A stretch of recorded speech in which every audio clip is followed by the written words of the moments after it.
The feeling of watching Jaane 2 all the way through is a feeling of being held. Aamir has a history of nicking bits of my wardrobe. He stole a pair of my jeans wherein Tare Zameen Par. You can wear pink, you can wear jewelry. How are you less of a man in that way? If I imagine a teacher today to raise their hand and hit my child, I would be driven possibly to commit murder. I would wake up in the middle of the night, unable to breathe, and I would lie there until sunrise. How do you respect a man who's not earning? How do you respect a man who's not getting up and going to work? The guy who's just lying down on a sofa and crying about his feelings. The sense that if this is how it ends for me, then also means that my daughter grows up without me. हमारी country में जैसे ही parents को एक लड़का होता है, उसे immediately एक मिशन स्टेटमेंट दे दिया जाता है लाइफ में सेटल होने का. सेटल मतलब स्टेबल, है ना? बट इंग्लिश लैंग्वेज में सेटल का एक और मीनिंग होता है, कॉम्प्रोमाइज. और कुछ ऐसे लोग होते हैं जो सारे सोसाइटल स्टेटस सिंबल्स पाकर भी सेटल या कॉम्प्रोमाइज नहीं करना चाहते, स्पेशली जब अपने मेंटल हेल्थ की बात हो. आज के हमारे गेस्ट एक बहुत स्पेशल इंसान है जिन्होंने वर्क लाइफ के बीच में लाइफ को चुना, अपनी मेंटल वेल बीइंग को चुना, और बहुत सालों बाद वो लौट आए हैं हमारी लाइफ बेटर बनाने. बॉलीवुड के सबसे स्वीट जेंटलमैनली चलते फिरते ग्रीन फ्लैग, जिन्हें मिलके लगता है कि इनका हमसे है पहले का नाता कोई. Please welcome back in our lives. Break के बाद Imran Khan. I am sorry for the song and for ruining it, but thank you so much, Imran, for being here. Thank you for inviting me.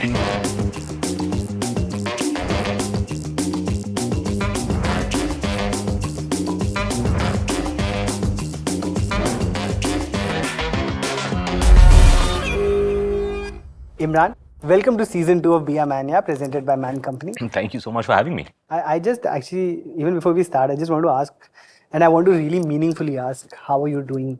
How are you right now? Truthfully, I feel I am doing better than I've been in like 15 years or more. There is a kind of inner calm and strength and clarity that really I don't think that I felt since my late teens, my early 20s. And you look good. You look really good. You're reverse aging, which is tough for me to reconcile with. It's good genetics. You get lucky in life sometimes. No, absolutely. And I want to actually start with our first section, and it's a beautiful thing that I really, really enjoy. It's called Unboxing Boyhood. Okay. So we have a beautiful box of some of your old memories, hopefully. It's a nostalgia trip. I'm excited to take it with you. Excellent. So am I. So this is our box of memories. It's a giant box. The Boyhood is pretty, a big event. आप देखो आपको क्या. Okay, so this is hilarious. I don't even know where you would have found this thing. This is Hindi movie buffs will recognize this as the cap that Aamir wore in Dil Hai Ki Manta Nahi, I want to say. Yes. The story that is unknown to most people is that cap originally belonged to me. It was something that my Nana had bought for me and given me. Yeah. At age 8, I was like, this is the coolest thing in the world.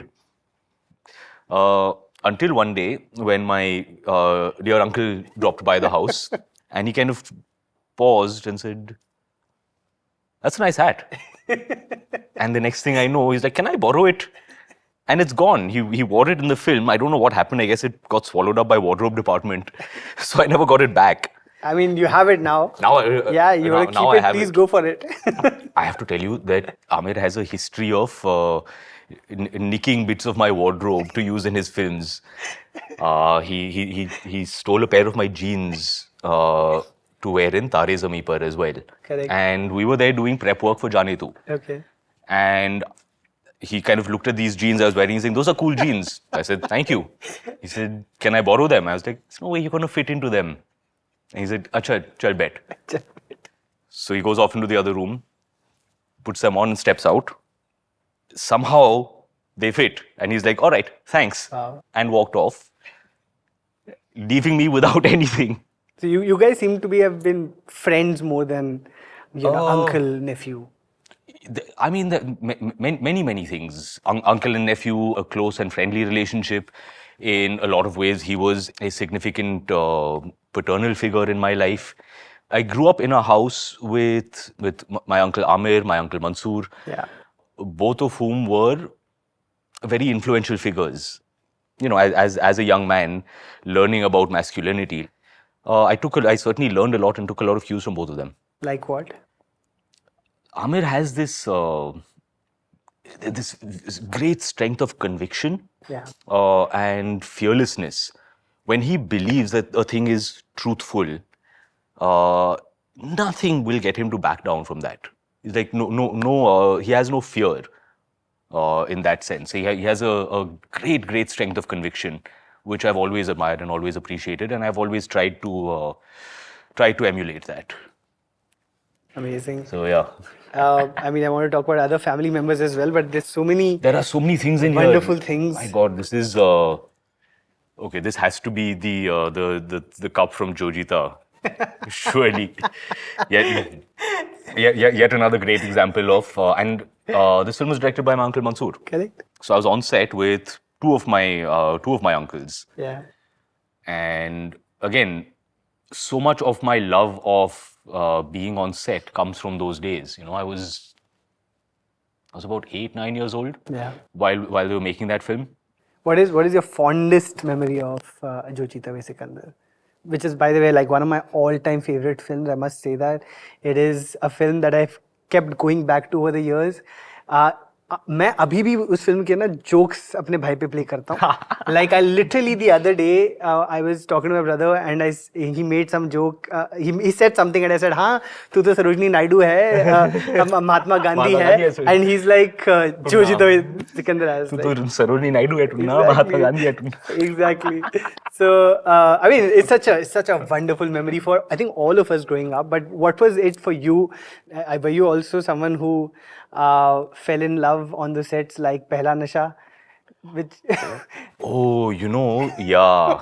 I wonder if at that moment I remember. I wish I could remember her name. The girl who was cast as young Aisha Jhulka. Okay. Like particularly the scene with this little trophy, where my elder brother is getting all of the big trophies and I've only won this tiny one and she's there. And even at that age, I think I had a little bit of a crush on her. I don't know if I ever met her after that, but if you're out there. I'm sure she'll be happy to see this today. What else is What connecting else is with in you? here? Wow, okay, so here, this is my 9th standard class photograph. Okay. I've been to a lot of schools. This one is from Valley School in Bangalore. I did my 9th and 10th grade over there. Some very, very dear friends of mine also are in this picture. I read in one of the older interviews that you had done, where you spoke that schooling was very challenging for you, that you had a very tough time with the Indian education system. I've been to a number of schools. Sure. I started off in Bombay, Scottish in Bombay. Yeah. At that point, they believed that all behavior could be corrected with caning. Oh, wow. So you wear the wrong color socks to school, caning. You forget to bring a book to school, caning. Yeah. You haven't done your homework, guess what? Still more caning. The regularity with which the teachers used to beat us had really started to get to me. As I think about it today, I was an 8-year-old kid, 9-year-old kid, younger than my own daughter. And if I imagine a teacher today to raise their hand and hit my child, I would see red. I would be I would be driven possibly to commit murder to witness someone assaulting my child like that. So yeah, I was not able to manage the school system. So my mom pulled me out of school in Bombay, and we moved to Kannur. What was your relationship with your mom growing up? It was and remains tremendously close. My parents separated when I was very young. Yeah.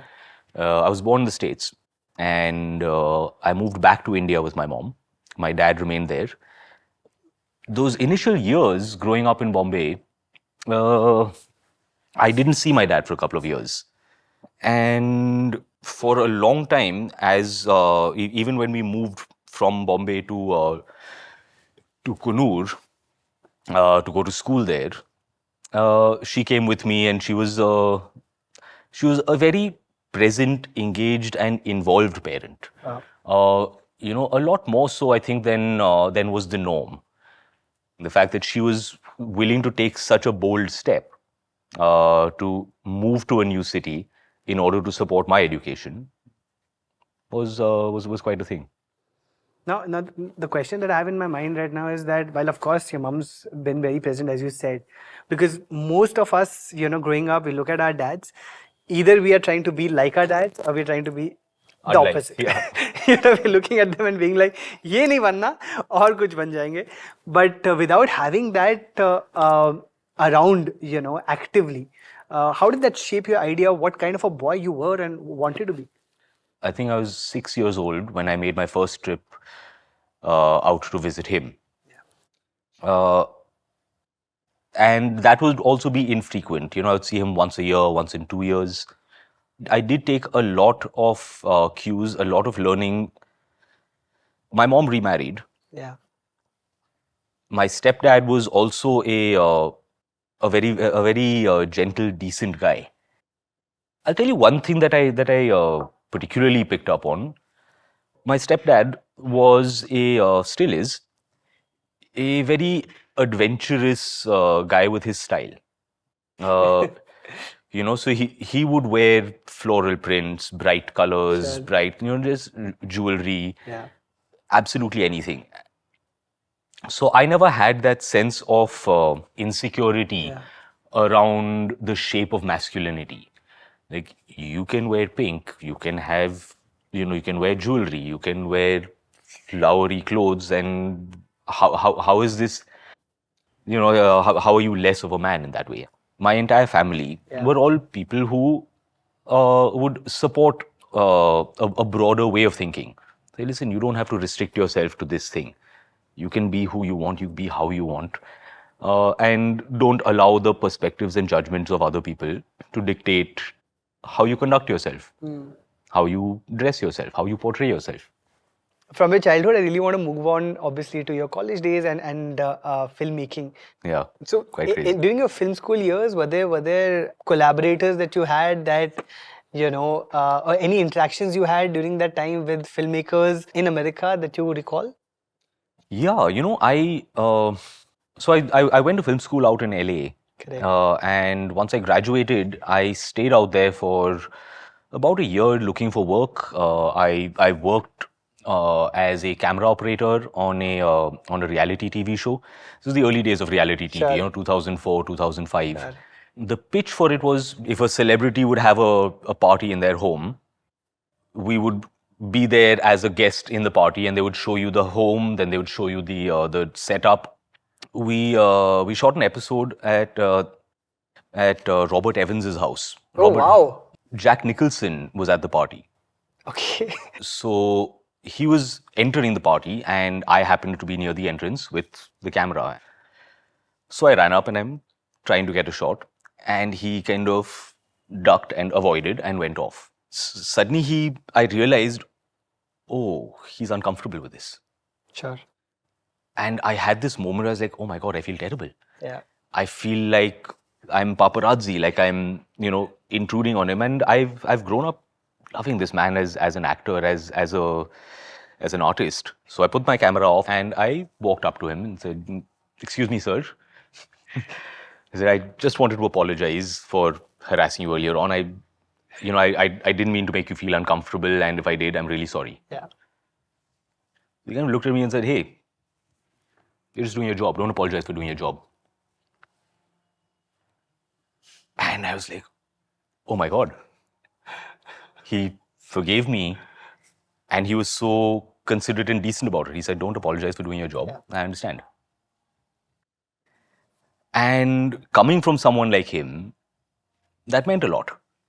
It goes a long way. It resonates when someone like that, when someone who doesn't need to be polite, Correct. someone doesn't need to be decent, someone doesn't have to be decent, Yeah. but they still are.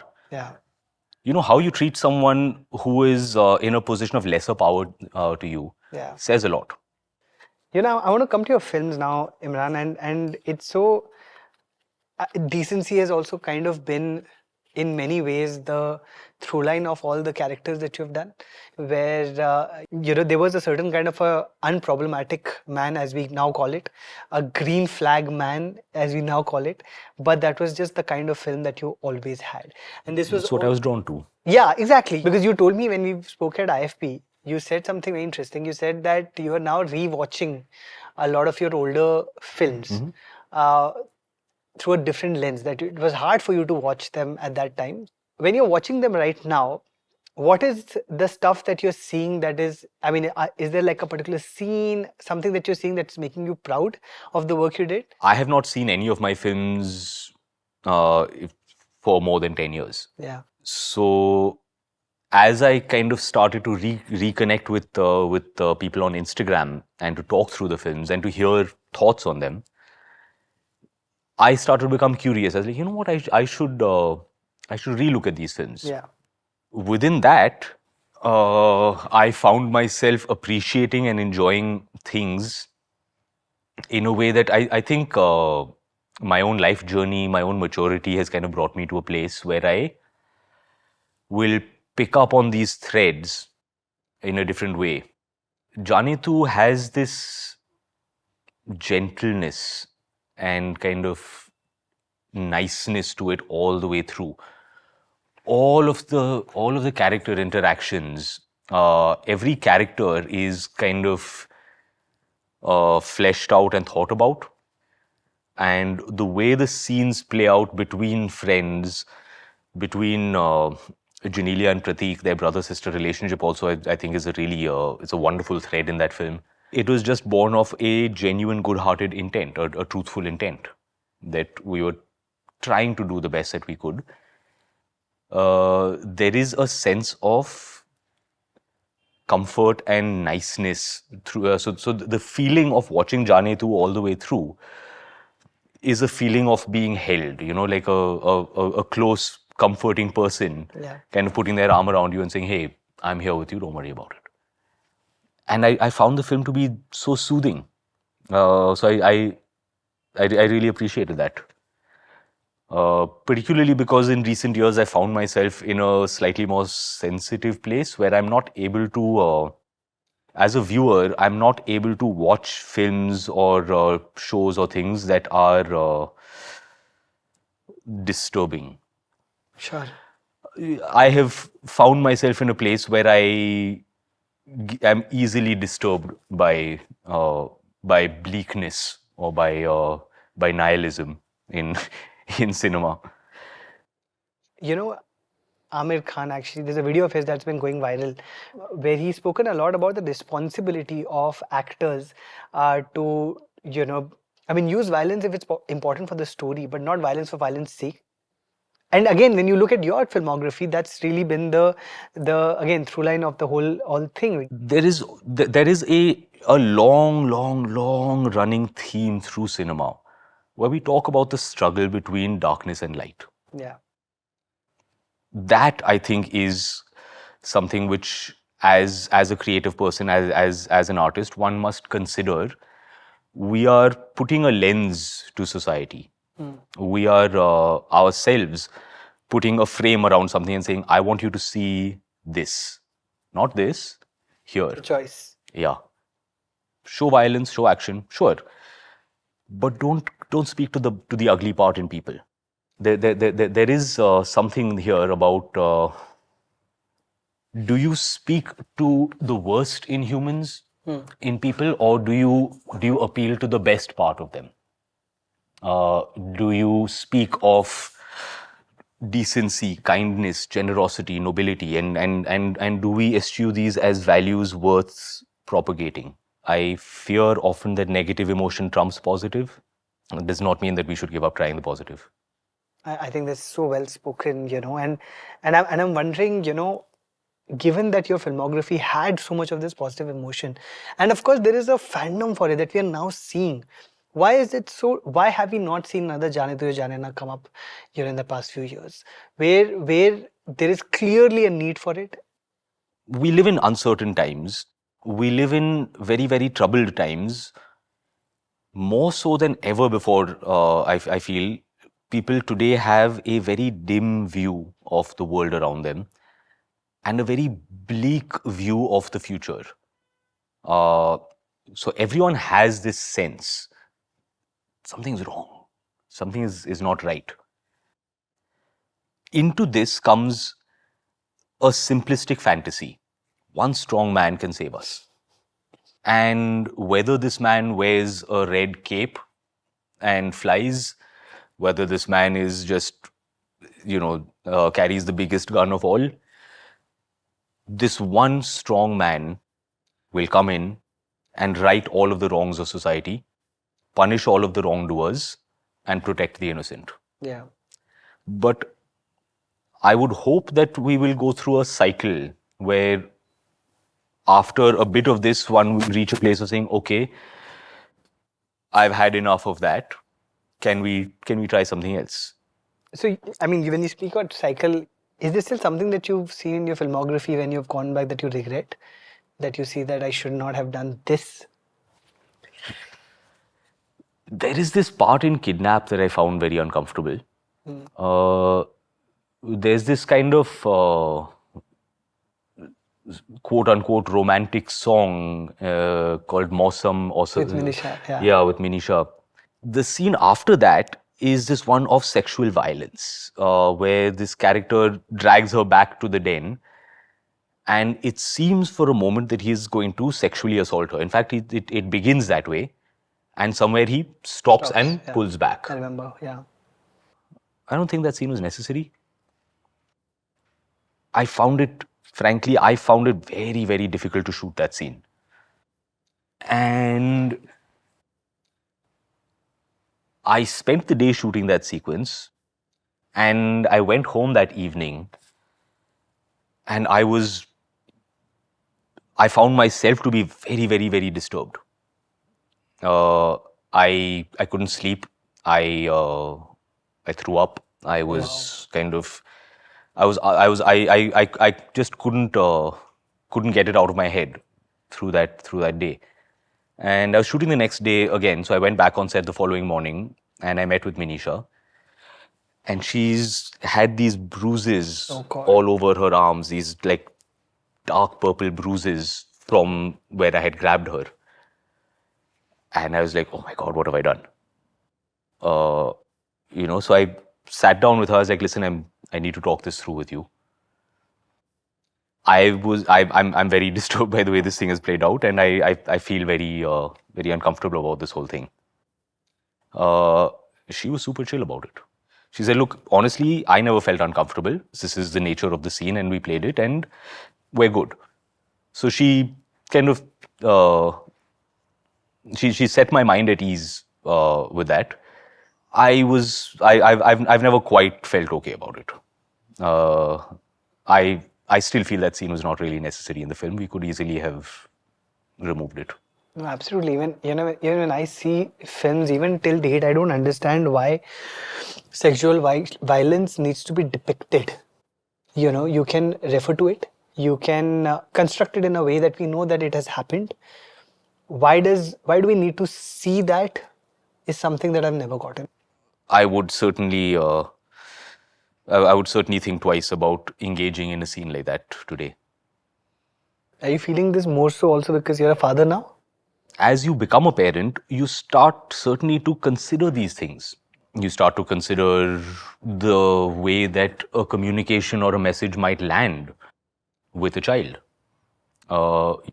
Today, I think, what if my daughter were to watch this scene? How would I feel about it? If I'm playing a scene with someone, two guys having boy talk, or I'm playing a scene with a female co-star, what is the feeling that my daughter would get from watching this interaction? And you think, I would hope and I would want for that to be something that I will not be ashamed of. That will not make her feel ashamed. One of the things that I struggled with at that time, and reading your posts as would bring that back for me. Did you ever struggle with making friends in the industry? Because you put up a post on your Instagram about body image, where you wrote about how you were trying to toughen up because you were constantly being told that you're too skinny, you are not man enough, and you even had to resort to steroids to kind of get a bulky look. Having like a really good positive male friendship in your life can really help you circumnavigate that, where someone kind of tells you नहीं यार तू ठीक है, तेरे को कुछ करने की जरूरत नहीं है. See, one of the oddities there is that because very often male actors will have this ego thing of I don't do a two-hero film. Correct. Because then who's the bigger hero? You end up working with actresses more than actors. Yeah. So any of my male contemporaries were people who I would meet socially. Correct. More to the thing that you were saying about the judgment or the pushback. Yeah. For the longest time, most of the pressure was put on women much more than on men. Correct. To be absolutely aesthetically perfect, and you have to, look absolutely wrinkle free and all of this. And in the last 10-20 years, that started to kind of become a pressure point for men as well, particularly with the rise of the superhero genre. Over here, again, the thing is very much the same. Hrithik was a major proponent of that. Even back in the 90s, Salman, Sanjay Dutt, these guys were massively muscled dudes. And you start to see it more and more and more. You very much start to feel the pressure, and you're like, I need to look like that. I have to have that kind of a body. And we are driven more and more to it. I think social media has, in a lot of ways, intensified it. For a long time, tried to conform to that. But I'm not built like Captain America. I don't have the Thor physique. I tried my best. I took all of the stuff, as you say. I finally resorted to steroid use as well. Is not sustainable. It's not sustainable. Imran, I think that's the post that I think everyone has resonated with in such a it's a tough post to, because it's so real. You don't see that level of authenticity on social media. You put up a post with putting up water on your on your body, and you spoke about the dark times that you've had. At what point did this start happening with you? Where do you think that this really began? Part of the narrative, which is a very, very simplistic thing, is to put it as your films didn't work, so you felt depressed, and so you went away. It's nothing to do with that. Yeah. I'm not the first actor to have ups and downs. Certainly not. The industry was certainly not unfair to me, and the audience was not unkind to me in any way, in any meaningful way, different to anyone else. My experience was was internal. It was this increasingly. It was an increasingly built-up voice that was telling me, these are the things by which you are measured as a man, as an individual. You must make this much money, you must have this much stardom, you must have this kind of social status. And unfortunately, the ecosystem that started to foster itself around me, there was a scarcity of balanced voices. The voices were all ones that reinforced the negative. What it comes down to is the support system that you have around you, and whether that is supporting you and empowering you, or whether that in itself is eroding your sense of self-worth. I went through clinical anxiety. I spoke to you the other day about this. And it happened while I was also, I mean, it's a coincidence, but I was also working as part of the film industry where I was at Yash Raj, and I was seemingly doing quite well. But for me, Imran, I think I was not even able to, the stigma inside of me that there's something going on with me. First, it was very difficult for me to articulate that this is anxiety until I finally went to a doctor. I know this. It is exactly this, where you have a feeling, and even for the longest time, I couldn't put the name anxiety to it. I didn't think that I had anxiety. Yeah.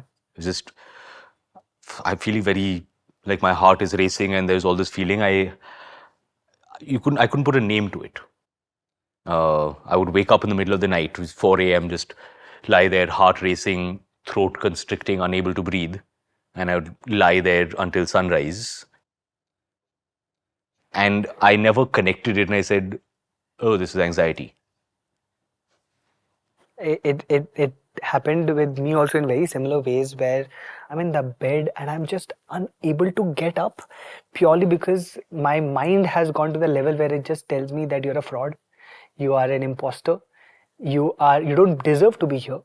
If you get to that place, you will be found out. And once you're there, they'll catch you. They'll catch you. You know, it was horrifying. It was debilitating. And you know, I just wasn't able to articulate it to anybody. So I'm also wondering, when you say, Imran, that there were not enough balanced voices, were you also able to talk to people about it at that time? Like, you had, I mean, Aamir at your home, you had your mother who's a psychoanalyst, you know. Were you able to speak about these things to them? As it happens, I was not. You know,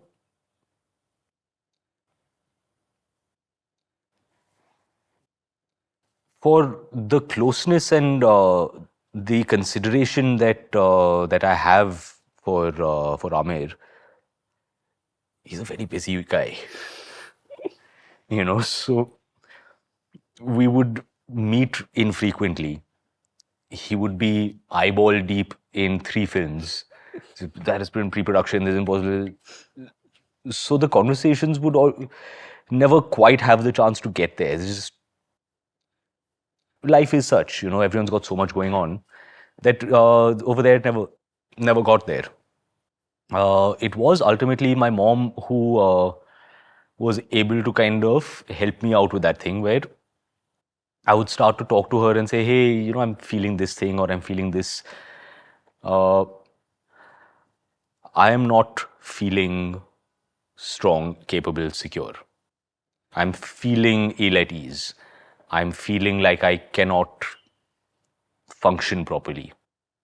That is where I started to feel that I really need to seek help for this.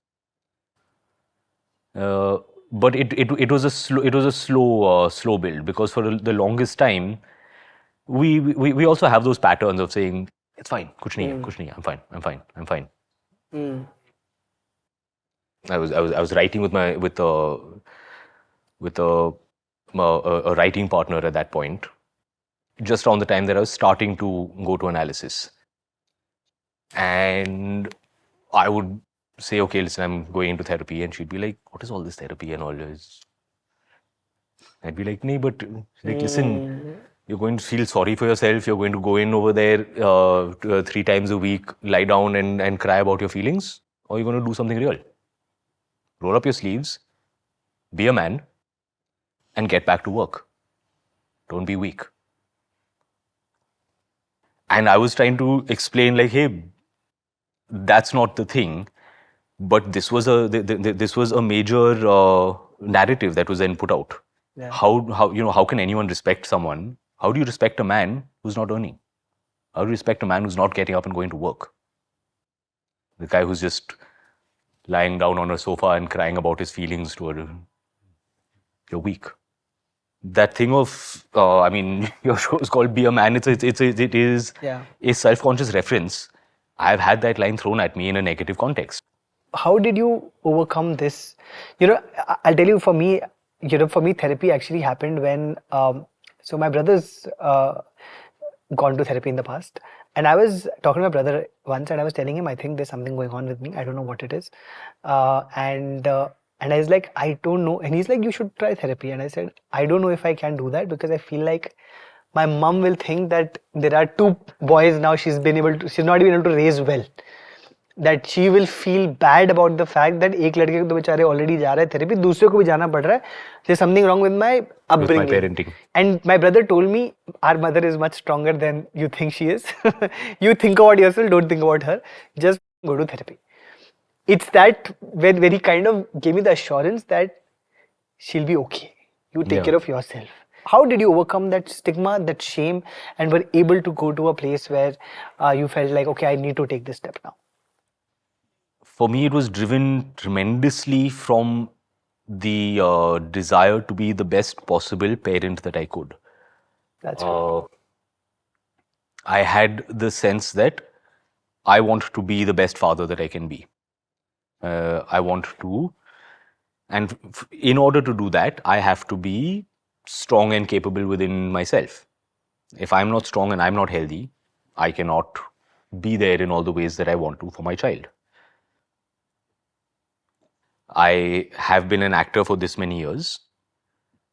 I am privileged and blessed that I am today financially secure and I don't have to worry about paying rent. Now my primary role is to be the best father that I can be.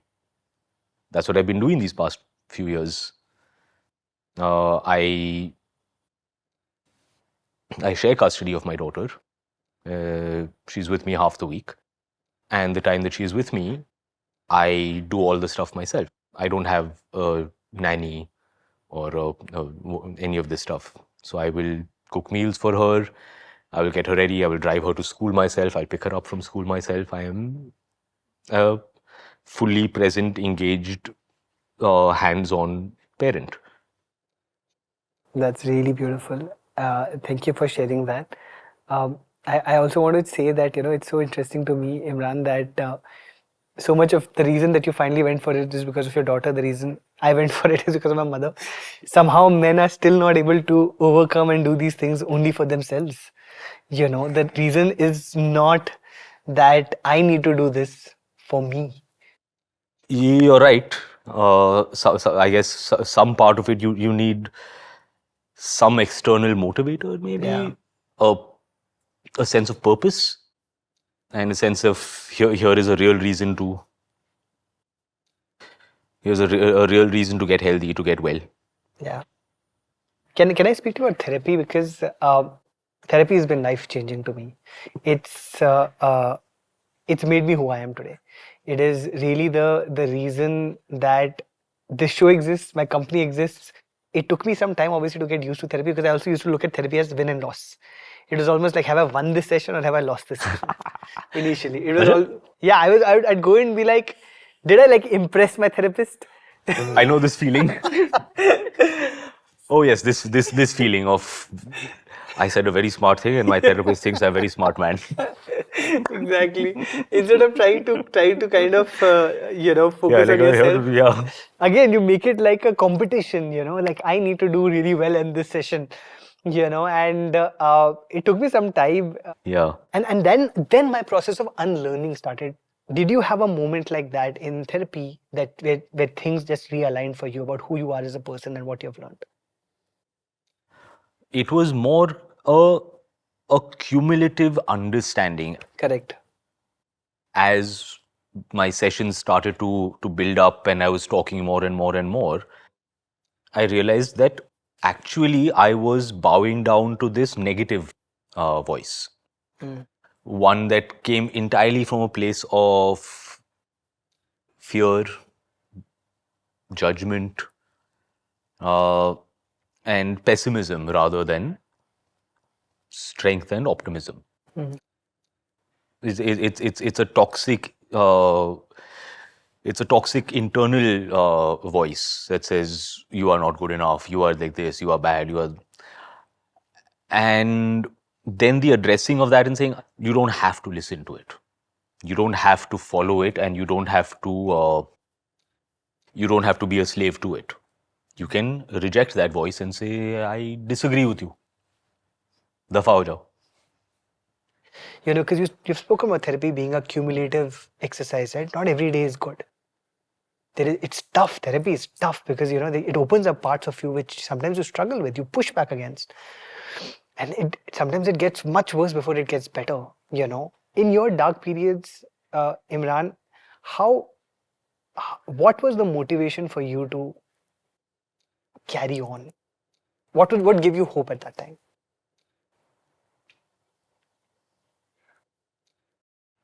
I did reach the place of contemplating my mortality.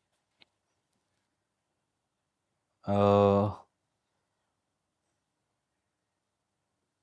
I guess for a while I had this sense that, okay, so this is how it ends. Oh. And the feeling of standing at the top of a very tall building and looking down has a way of kind of snapping you back, where you go and pull yourself back. And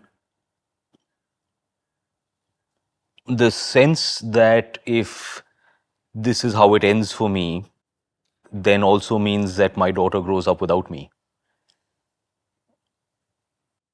was unacceptable. Whatever happens, I won't leave her. However difficult it is, however scary it is, however daunting it is, however low you feel today, you use your fingernails and you drag yourself forward. That has been and continues to be my guiding principle. That's thank you for sharing that. I think that's a tough thing to have said aloud. Has your daughter understood or knows that you've gone through something tough? Or, of course, I'm sure she knows the love that you have for her.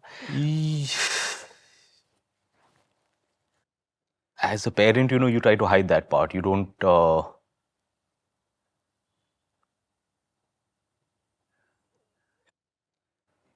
You don't want your child to see you in that state of weakness.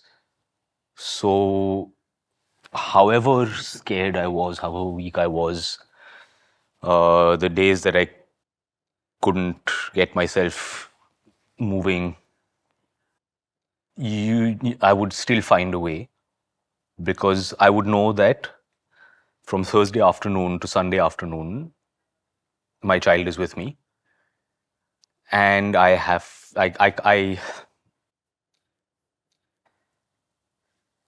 you can't let them see you cry.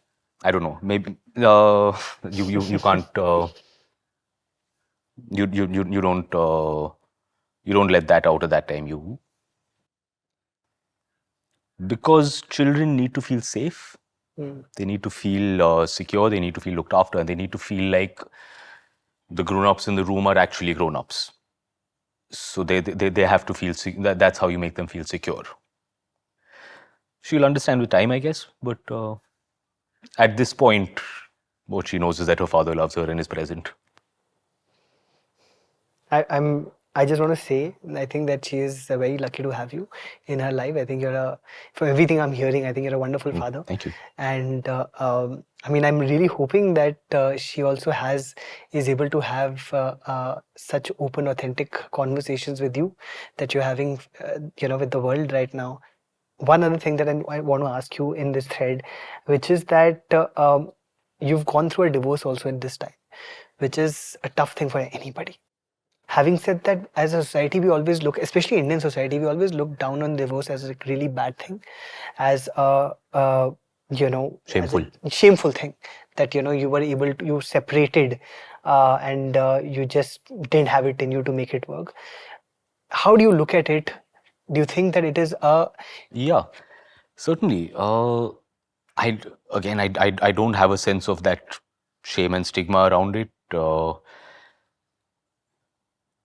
It was ultimately a choice that I made, because I understood that we were in a place where we were not we were not empowering and enabling each other to be the strongest, best versions of ourselves. Which can happen, over long-term relationships, you start to get into patterns which may not be the healthiest. And in this case, in order for both of us to thrive, we needed to take a very difficult call. It's not easy. It is gut-wrenching, heart-wrenching. But ultimately, it has been instrumental in my becoming healthier, stronger.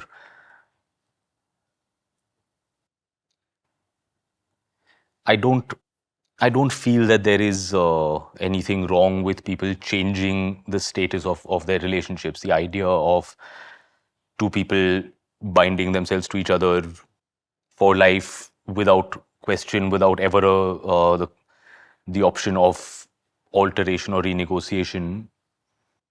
If you're happy, you're healthy, and you're empowering each other, amazing, fantastic. If you are not, then absolutely change the contract. That sounds so healthy. That sounds very progressive. Yeah, that is how I tend to view it. Yeah.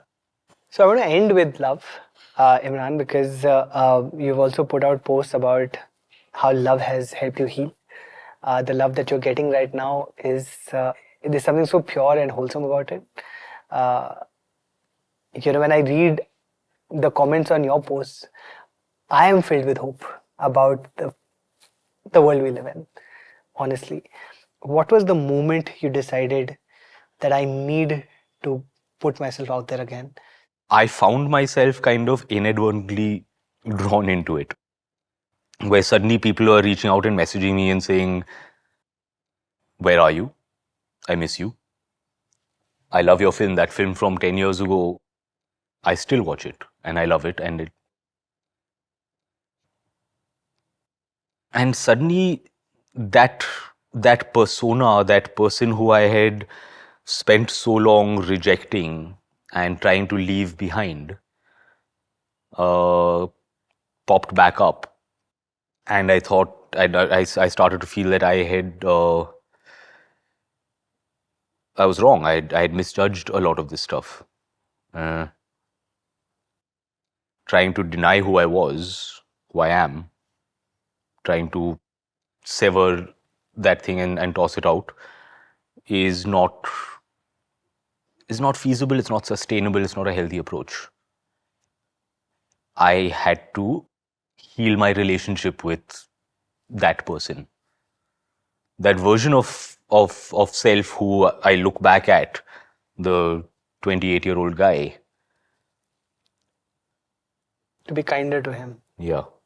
And really, I found it happening from the outside. It was not me. It's people. It's the universe. It's one of those things, right? When you are feeling lonely, and if someone comes up and tells you, actually, you've made me feel less alone. That in itself is sometimes such a huge thing. Yeah, that is exactly how it played out for me.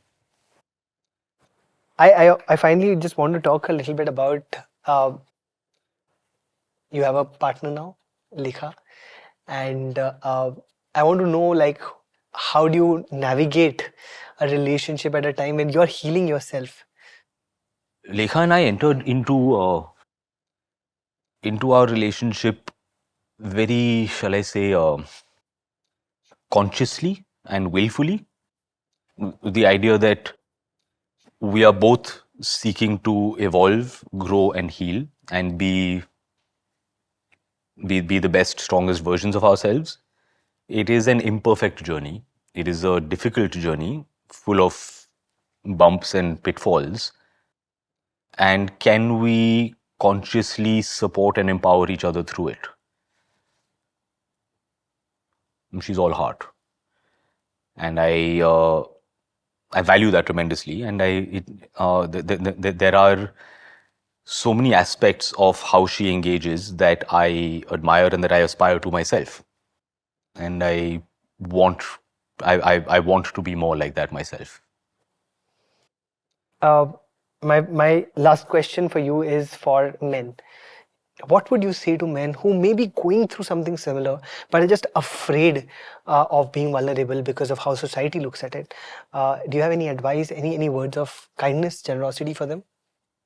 So see, that is the thing exactly, isn't it? The idea of something that is scary and painful, such as acknowledging and embracing one's vulnerabilities, one's weaknesses, the softest, the weakest part of you where you can get most hurt. We tend to protect that and guard that. You look at the scary part. You lean into it, you let it in. And it is uncomfortable and it is painful and it is very, very, very, very, very scary. But then it moves through. And you process it, you find yourself on the other side of it, because strength does not come from denying weakness.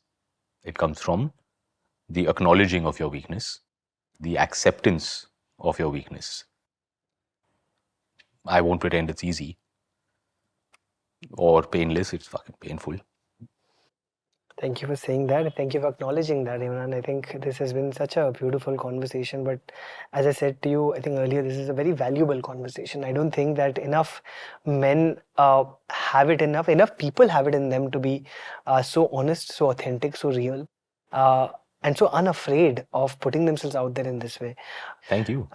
We have 3 very quick rapid fire sections now. We come to the really fun parts. I'm pretty sure you're going to enjoy it. The first one is a section called Women Want to Know.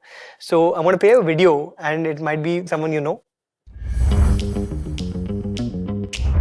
Hello, my name is Aamir Khan and I have questions for Imran Bhai. How did you become such a sweet, balanced, aware human being? What is the best parenting advice you have ever been given? And what is the best parenting advice you would like to give someone? Quick answers. One by one. Okay, she asked, how did I become so balanced? It comes from a lot of unbalanced also. You see and you taste so much of the unbalanced parts.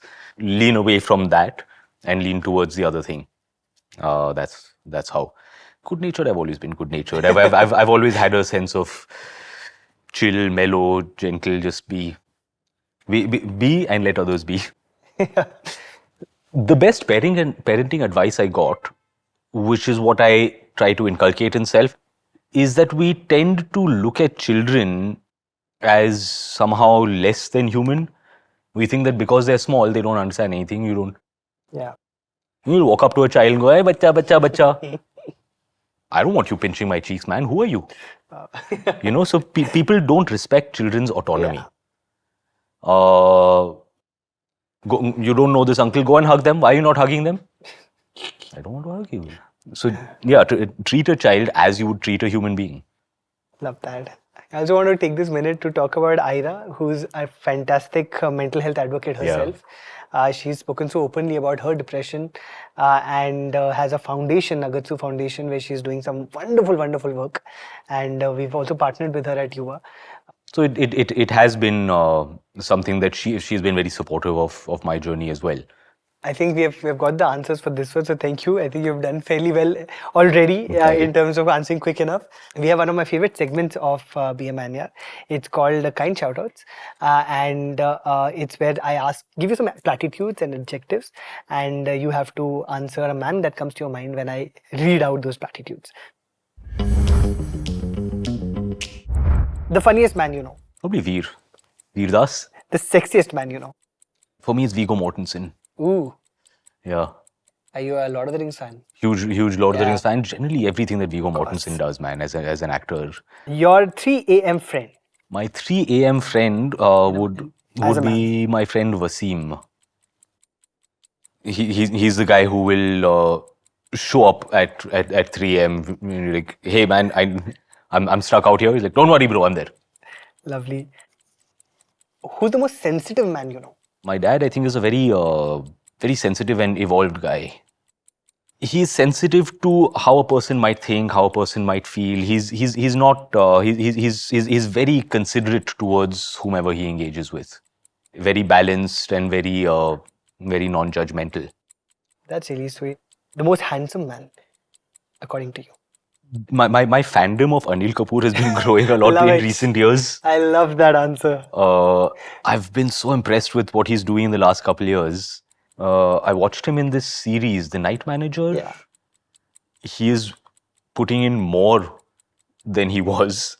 His craft has grown even more than it was. That's incredible. That's admirable. Who is a man whose hard work you admire a lot? That would be Aamir. I've worked with him up close and personal. It's staggering. It's absolutely staggering. I mean, everyone else will just collapse and fall down from absolute exhaustion, and he keeps going and going and going. I've worked, double shifts with him, where he has shot through the day, I have shot through the day, then we've shot through the night for various promotional things, all during Jaane interview stuff, or all of this. And I'm dead. I'm exhausted. I'm done. Nothing. He's like, all right, next thing, back off to set. It's terrifying to watch him work. Warmest hugger? I've got two great buddies in my life, Wasim and Akshay. Wasim, who I mentioned as my 3 a.m. friend, Akshay Oberoi. He's a friend of mine who's been there through a lot of my darkest times. Sweet. He's a friend upon whose shoulder I have cried a lot, without a sense of, awkwardness and shame, that I can weep on his shoulder and he'll hug me and say, hey man, it's okay, I'm here. That's really sweet. A man with the best riz game. I've always found Saif to be extremely charming and... I've heard this again and again. Yeah. He's got this like suave charm that I've always found very cool. A man who makes you feel safe. Again, I'd say my dad. That's sweet.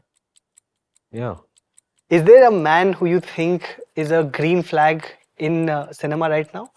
For me, it was Shah Rukh in a lot of ways. Of course.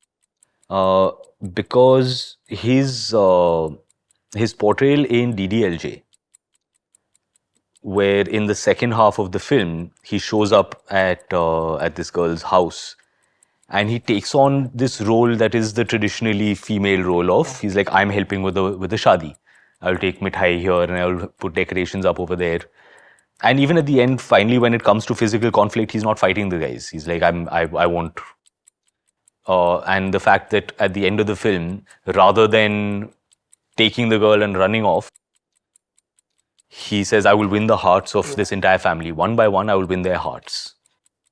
I found that to be refreshing and very, very, very moving and exciting when I first saw the film. I think that's a great answer. I would agree. We now have a final section. This is a section that I love because it lights up the room every single time. It's a segment called Men Complimenting Men, presented by the Man Company. So we have a compliment jar for you, which is some compliments from men who've been writing on your Instagram, who've been commenting some really sweet things. Okay. And you just have to pick them up and react to them. Okay.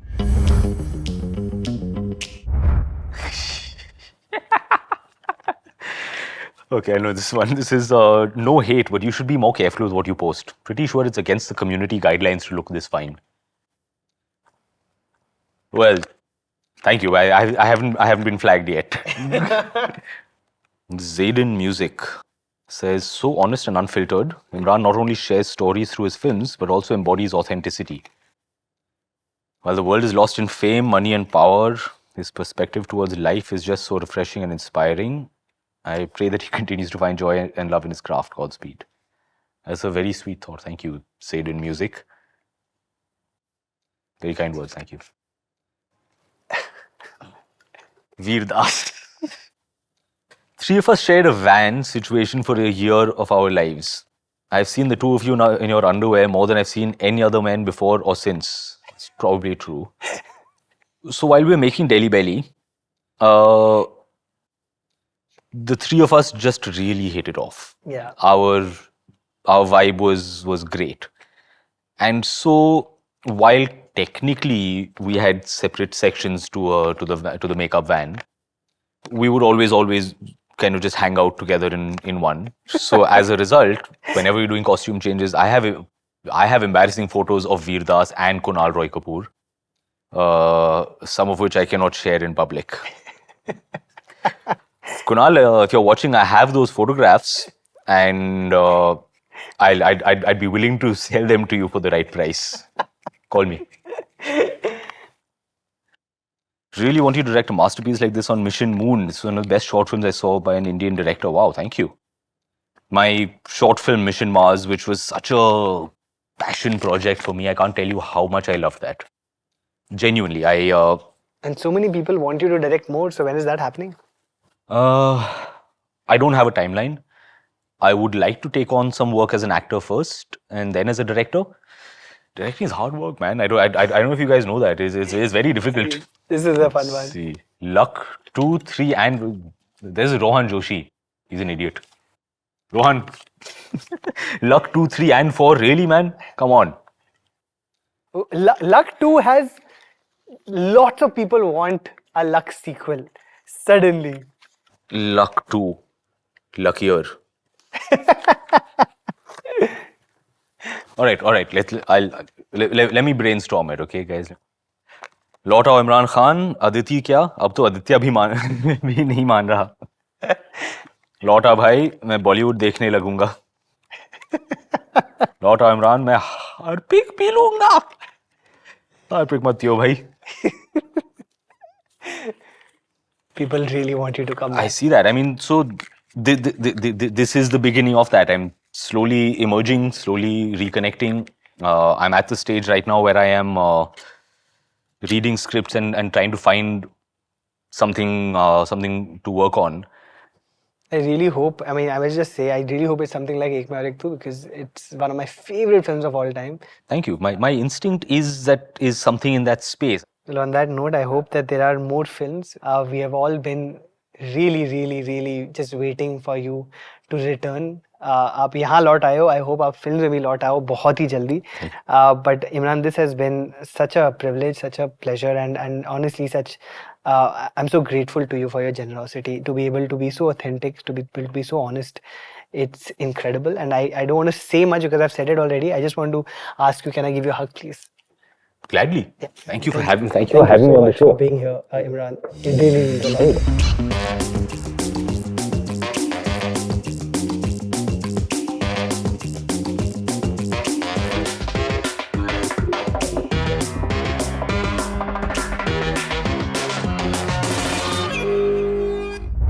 Be a man, yaar. पर सबसे पहले, be a human, yaar. If you enjoyed this conversation, please subscribe to We Are Yuva on all social media platforms. And keep commenting Lot Aao Imran on every Instagram post he puts up. Thank you for tuning into season 2 of Be a Man Yaar, presented by The Man Company. Listen to the extended and unfiltered conversation before any other platform on Amazon Music with your Amazon Prime membership. I did reach the place of contemplating my mortality.